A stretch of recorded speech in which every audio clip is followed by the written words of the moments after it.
بحیرہ مردار کا پانی اتنا زیادہ نمکین کیوں ہے؟ بحیرہ مردار دنیا کی سب سے بڑی نمکین جھیل ہے، جس کے مغرب میں فلسطین کا مغربی کنارہ اور اسرائیل جبکہ مشرق میں آرڈن واقع ہے۔ یہ زمین پر سطح سمندر سے سب سے نچلا مقام ہے، جو 420 میٹر نیچے واقع ہے۔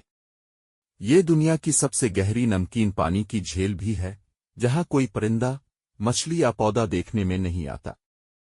یعنی حقیقی معنوں میں یہ مردہ مقام ہے، مگر اس کا پانی اتنا نمکین کیوں ہے؟ اس کی وجہ اتنی سادہ نہیں۔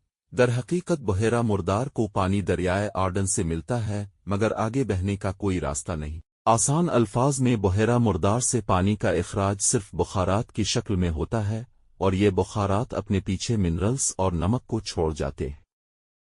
یعنی وقت گزرنے کے ساتھ ساتھ جھیل میں نمک کی مقدار بڑھ رہی ہے، اور ایک تخمینے کے مطابق بحیرہ مردار کا پانی سمندر سے 9.7 گنا زیادہ نمکین ہے۔ بحیرہ مردار کے نمکین ہونے کا عمل انسانی سرگرمیوں کے نتیجے میں تیز ہو گیا ہے، کیونکہ ڈیموں کی تعمیر اور پانی کا رخ بدلنے کے باعث دریائے آرڈن سے کم مقدار میں پانی بحیرہ مردار تک پہنچ رہا ہے۔